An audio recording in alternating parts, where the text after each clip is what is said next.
Article 63A کی تشریح کے فیصلے کے خلاف نظر ثانی کیس کی سماعت آج ہوئی ہے۔ چیف جسٹس نے کہا ہے کہ کسی کو ڈسٹرب نہیں کرنا چاہتے اور جسٹس منیب کی جگہ جسٹس نعیم عفان کو نئے لارجر بینچ میں شامل کیا گیا ہے۔ بخاری صاحب، آج کی سماعت کس طرح سے دیکھتے ہیں آپ؟ پہلی بات تو یہ ہے کہ ہمیں اس بات کی وضاحت کرنی چاہیے۔ پہلے تو ہمیں وضاحت ملنی چاہیے تھی، جب یہ ملی نہیں ہے تو ہمیں کرنی چاہیے کہ جسٹس منیب اختر صاحب کیوں نہیں آ رہے بینچ میں؟ کیوں نہیں آ رہے؟ واقعی وہ اس لیے نہیں آ رہے کہ جس بینچ نے یہ فیصلہ کیا تھا وہ اس کے رکن تھے، اور انہیں بھی اپنے ان دا بیک آف مائنڈ پتا ہے کہ یہ فیصلہ غلط تھا۔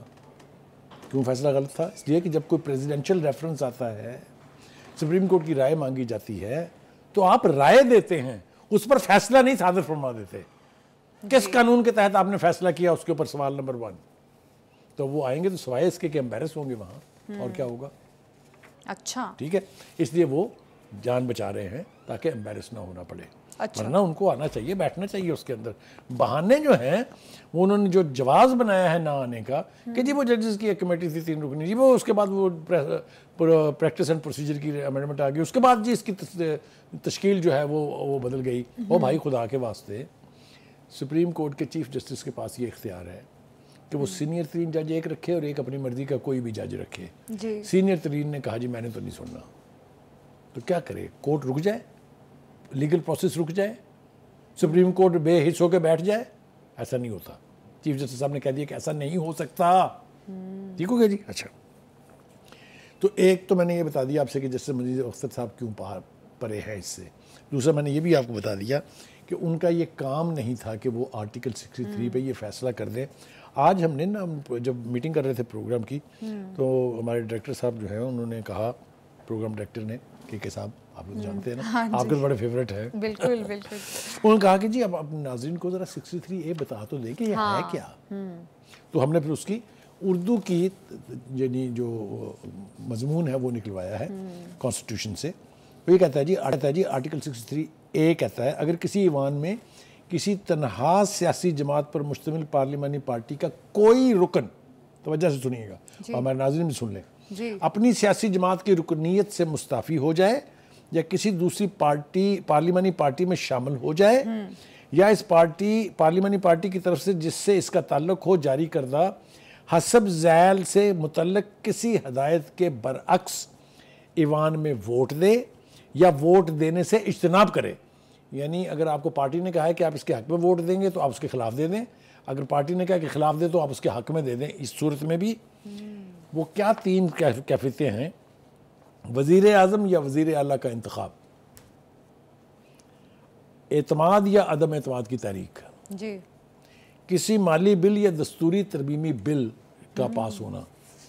ان میں یہ ہدایت جو ہے آپ کو اس کے اوپر پارٹی کی ہدایت پہ عمل کرنا ہوگا۔ اگر آپ نہیں کریں گے، ووٹ آپ کا کاؤنٹ ہوگا لیکن آپ کو سزا ملے گی کہ آپ ڈی سیٹ ہو جائیں گے۔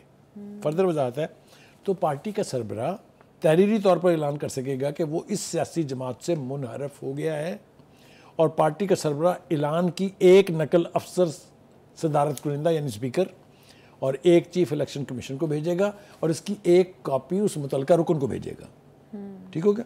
لاسٹ جو اس میں ہے، مگر شرط یہ ہے کہ اعلان کرنے سے پہلے پارٹی کا سربراہ مذکورہ رکن کو اس بارے میں اظہار وجوہ کا موقع فراہم کرے گا۔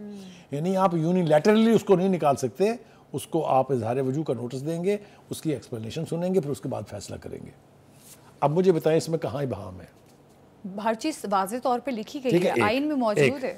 دوسری بات کیا ہے؟ دوسری بات یہ ہے کہ بھائی کانسٹیٹیوشن کی منشا بھی یہی تھی۔ آرگومنٹ یہ ہے کہ جب لوگوں نے ووٹ دے کے الیکٹ کر کے کسی شخص کو اسمبلی میں بھیجا ہے تو اس کے پاس ووٹ دینے کا اختیار ہے، لیکن اگر وہ اپنی پارٹی کی منشا کے برعکس یہ ایکٹ کرے گا تو پھر اس کو اپنی سیٹ کھونی پڑے گی، ووٹ شمار ہوگا۔ ہاں بالکل، یہ ہے آج کی اس پوری پروسیڈنگ کا مطمع نظر۔ کیونکہ یہ کون سا ووٹ ہے؟ کیا ووٹ دیں اور ووٹ آپ کا کاؤنٹ بھی نہ اور آپ کو نااہل بھی کر دیا جائے؟ اللہ ماشاءاللہ ماشاءاللہ، جس بینچ کی ہم بات کر رہے ہیں جس میں منیب اختر صاحب شامل تھے اور ادا بندیال صاحب موجود تھے، وہ جن کو میں بندیالی کو عدالتیں کہتا ہوں، بعض اوقات میں غلط نہیں کہتا ہوں۔ آپ دیکھیے جناب، ذرا آج کی آبزرویشنز کو شیئر کرنا بہت ضروری ہے اپنے ناظرین کے ساتھ۔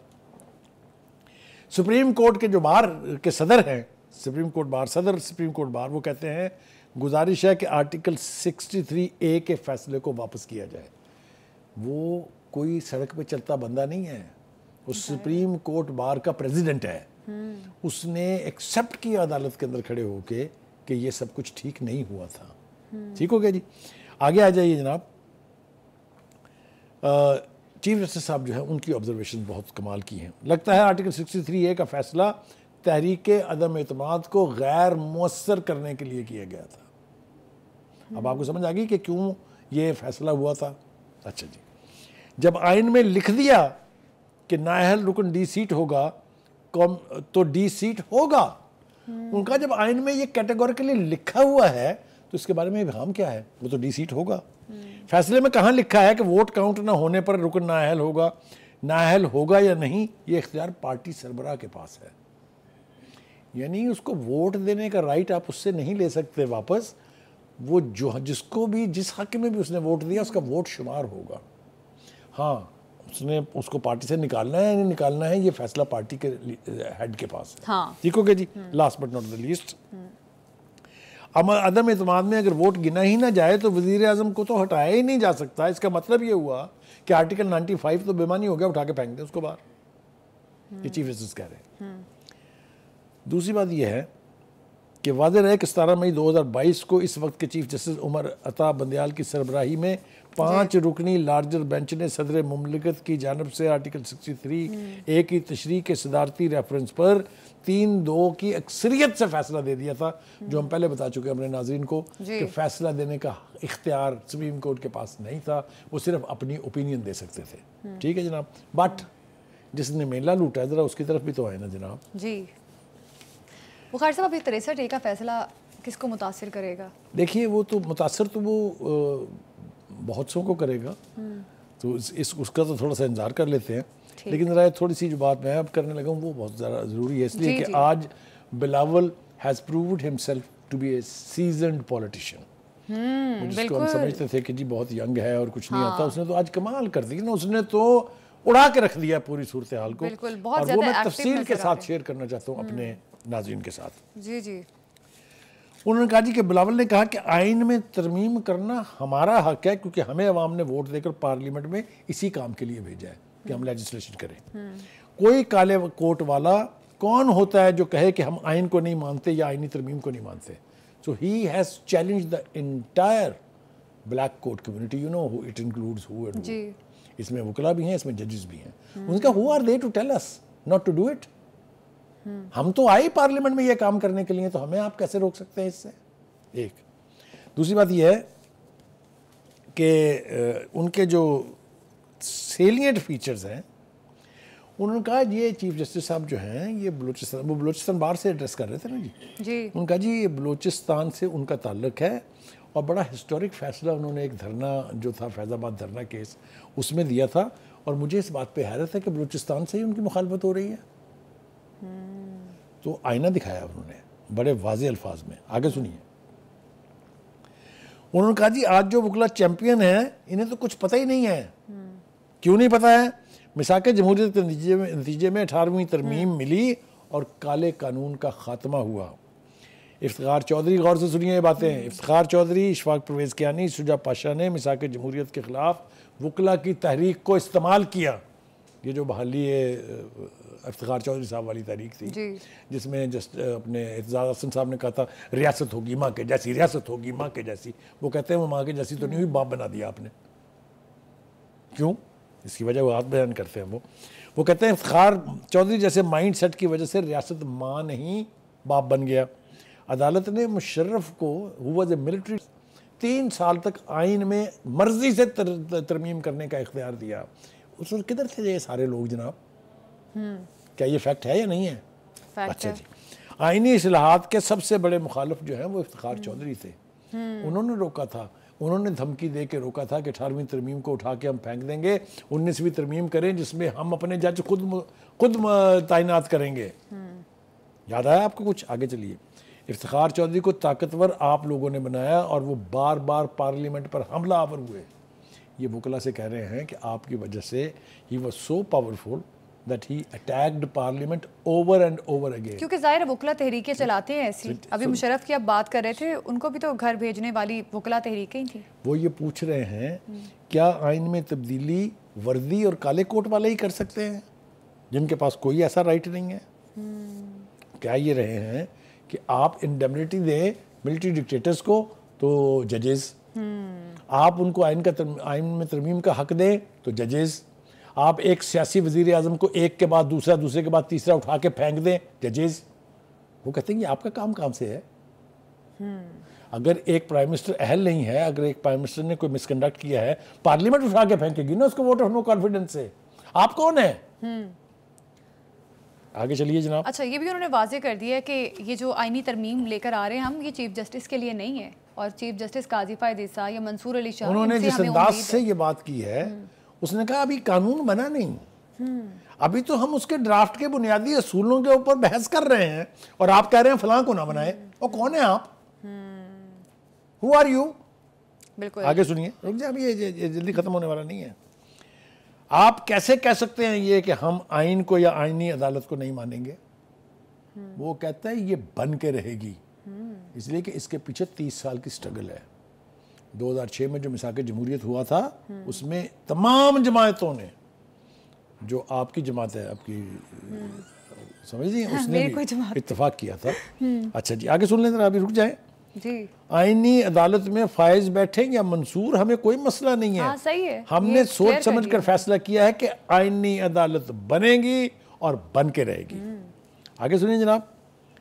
وہ کہتے ہیں کہ آپ کو آئین ہمیشہ یاد آ جاتا ہے جب کوئی سویلین گورنمنٹ ہوتی ہے, تو جب فوجی ہوتے ہیں اس وقت تو نہیں آپ کو یاد آتا, اس وقت آپ دونوں ہاتھوں سے سلوٹ مارتے ہیں. وہ مارنا پڑتا ہے, ہر حکومت کو مارنا پڑتا ہے. پھر اس وقت کہاں گیا آئین؟ اس وقت کہاں گئی ملی غیرت؟ صحیح. اس وقت کہاں گئی آئین کی پاسداری؟ آگے چلیے. ٹی وی میں رہنا اور مشہور ہونا عدالتوں کا کام نہیں ہے. واہ واہ واہ واہ واہ واہ واہ واہ. میں مثال دے سکتا ہوں, آپ کو نام نہیں لوں گا جان بوجھ کے, جنہوں نے پی آر او رکھے ہوئے تھے چیف جسٹس صاحب نے, کہ ٹی وی کے اوپر خبر نامے کی ٹاپ خبر میری چلے گی. میں چیلنج کرتا ہوں اگر کسی کو پوچھنا ہو مجھ سے تو پوچھ لیں. اس قسم کی روایات جو ہیں وہ سب نے دیکھی, اب ایک کا کہا جا رہا ہے. ابھی نہیں, رک جائے, 2 منٹ اور دے دیں. جی جی. وہ کہتا ہے آپ کیسے کہہ سکتے ہیں کہ آئینی عدالت نہیں مانیں گے, آپ آئین کو مانیں گے. That is the tone of a politician. They are the lawmakers. It is for the politicians to do legislation. یہ اس وقت کی اہم ضرورت تھی, اس قسم کا پولیٹیشن. وہ کہتے ہیں کیا جو جھوٹ یوٹیوب پر چلے گا آپ وہ مانیں گے؟ اور انہوں نے تو یہاں تک بھی کہہ دیا کہ ہر بات پی ٹی آئی کی نہ مانے. یہ عمران داری ججز, یہ جو سہولت کاری ہے خدا کے واسطے ترک کر دیں, اس کو بہت ہو گئی ہے. اگر آپ آئین کو نہیں مانیں گے تو اپنے آپ کو وکلا کہنا چھوڑ دیں. پھر میں نے کہا نا کہ جو زبان اس نے استعمال کی ہے, سیلیوٹ ٹو. یہ بھی کہہ رہے ہیں کسی کو مقدس گائے نہیں بننے دینا. وہ کہتے ہیں کہ ہم نے سوچ سمجھ کے فیصلہ کیا ہے کہ آئینی عدالت بنے گی. ہم ایسی آئینی عدالت ملنی چاہیے جس میں چاروں صوبوں کی برابر نمائندگی ہو, کیونکہ کانسٹیٹیوشن کے بارے میں بات ہوئی تھی نا کہ جناب اس کے اندر وکلا کے نمائندے ہوں گے, اس کے اندر ججز ہوں گے, اس کے اندر اپوزیشن اور حکومت کے برابر کے ارکان ہوں گے. تو مطلب یہ ہے کہ اس کے اوپر کیوں اتنی تکلیف ہے؟ وہ کہتے ہیں جب مشرف یونیفارم میں راج کر رہا تھا تب کسی کو آئین یاد نہیں آیا.